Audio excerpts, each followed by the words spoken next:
முதல் நிகழ்வாக சொற்பொழிவு நடைபெற உள்ளது. நேத்ரா அவர்களை வருக வருக என்று வரவேற்கிறேன்.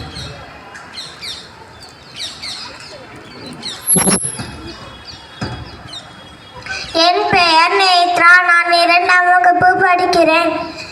நான் இன்று தமிழே என்னுலகு சேர சோழ பாண்டியன் என மூவ செம்மடியிலே தவழ்ந்து முச்சங்கம் தொட்டிலே கிடந்து பாவலன் நெஞ்சத்திலே வளர்ந்து பன்னிசைப்போர் மஞ்சத்திலே துயின்று தேனும் திணைப்பாலும் திகட்டாத தெல்லமுதை என் தெய்வ தமிழுக்கு அழுத்திட்ட என் கம்பன் வள்ளுவன் இவர்கள் நூலோடு நுகிலோடு ஊட்டி வளர்த்திட்ட தமிழில் தானி கல்வி எடுத்துக்கொண்டு களிமண் தட்டுகளில் கல்வெட்டுகளில் ஓலை சுவடிகளில் மூங்கில் பட்டயங்களில் காகித படிவங்களில் களிமண் வடிவங்களில் இன்று எல்லா கால நெறிகளும் மாற நின்று எல்லா மொழிகளும் மீறி நின்று 2000 ஆண்டுகள் தாண்டி நிற்கும் உன்னத மொழியாம் என் தாய் தமிழ் அன்னைக்கு முதல் வணக்கம்.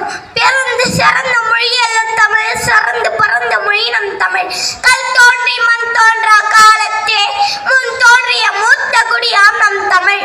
திங்களோடும் செரும்பருதி தன்னோடும் தோன்றிய அழகிய மொழி. தொன்மை தனிதன்மை பதுமை பண்பு நடுநிலைமை தாய்மை தன்மை கலை பண்பாட்டு தன்மை பிற மொழி தாக்கமில்லா தனித்தன்மை இலக்கிய இலக்கண வளம் உயர் சிந்தனை தனித்துவமான படைப்புகள் மொழி கோட்பாடு எனும் தகுதிகளை கொண்டு செம்மொழி எனும் மகுடம் சூட்டிய மொழி நம் தமிழ். தமிழ் அன்னையிடமிருந்து பிறந்ததோ என் அற்ற இலக்கண இலக்கியங்கள். நற்றினை நல்ல குறுந்தொகை 500 ஒத்த படிற்று 10 ஓங்கு பரிபாடல் கற்றறிந்தார் ஏத்தும் கலியோடு அகம் புறம் என்று இத்திருத்தே 8 தொகை முருகு பொருநாறு 12 முல்லை பெருகுவள மதுரை காஞ்சி மறுவிடிய கோல நெடுநல் வாடை கோல் குறிஞ்சி பட்டின பாடை கடா தொடும் 10 ஆகிய 14 மேற்கணக்கு நூல்கள் வாழ்வை அறவழியில் நடத்திட வாழ்வை எடுத்து காட்டுகின்றன. 4 அடி 4 மணி 40 ஐந்தனை முப்பால் கடுகம் கோவை பழமொழி மாமூலம் இந்நிலைய காஞ்சியுடன் ஏலாதி என்பவே கை நிறையவாம் கீழ்கணக்கு நூல்கள் வாழ்வை அறவழியில் நடத்திட துணை புரிகின்றன. பறந்து விரிந்த உலகினிலே தேடியும் கிடைக்குமா திருக்குறளும் மாத்தி சூடியும் பாலும் தெளித்தேடும் பாகும் பொறுப்பும் இவை 4ம் கலந்துனக்கு நான் தருவேன். கோலம் சைத்தொங்க கரிமுகத்து தூமணியே நீ எனக்கு சங்கத் தமிழ் 3ம் தா என்று தமிழை நன்கு கற்ற அவ்வையே மேலும் தமிழ் கற்க இறைவனை வேண்டுகிறார். காப்பியங்களோ காலத்தாழியாத காவியங்கள், சிற்றிலக்கியங்கள் சிந்திக்க வைக்கும் சித்திரம், சிறுகதைகளோ சிறப்பற்கான விதைகள். கவிஞர்களும் கலைஞர்களும் அறிஞர்களும் மாற்றோர்களும் புத்தர்களும் புலவர்களும் போதித்த புனிதம் நம் தமிழ். ஐயமான் நெடுமான் அஞ்சுட்டு ஒரு மன்னர் இருந்தாராம். அவருக்கிட்ட ஒரு நெல்லிக்கனி இருந்துச்சாம். அது சாப்பிட்டா ரொம்ப நாளா வாழலாம். ஆனா அவரு அதை சாப்பிடல. ஏன் தெரியுமா? ஏன்னா நான் சாப்பிட்டா ஒரு 4 மட்டும்தான் பயன்பெறும். ஆனா அவ்வை சாப்பிட்டா அவ்வையும் வளருவாங்க, தமிழும் வளரும், இந்த உலகத்துக்கே பயன்பெறும். வாய்ப்பளித்த அனைவருக்கும் நன்றி.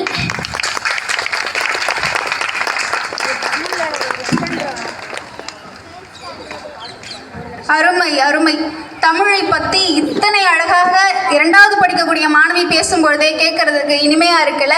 8 தொகை 10 பாட்டு 11 கீழ்கணக்குன்னு அடுக்கி அழகாக சொன்ன நம்ம நேத்ரா அவர்களுக்கு மிக்க நன்றி.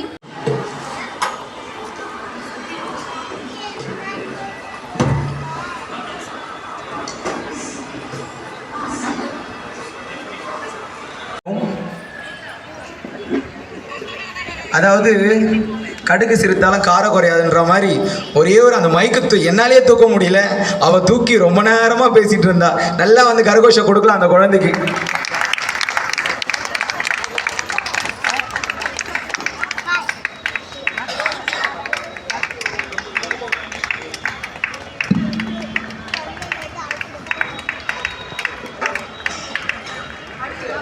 சாக்ஷிதா நாயன்மார் நாயன்மார்களை பத்தி அழகா ஒருத்தரை பத்தி பேச.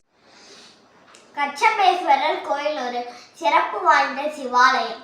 இந்த கோவில் நகரமான காஞ்சிபுரத்தில் அமைந்துள்ளது. பல்லவர்கள் காலத்தில் கட்டப்பட்ட இந்த கோயில் 1500 ஆண்டுகள் பழமையானது. இந்த கோவிலில் 2 சிவாலயங்கள் உள்ளன. ஒன்று கச்சபேஸ்வரர், மற்றொன்று கைலாசநாதர்.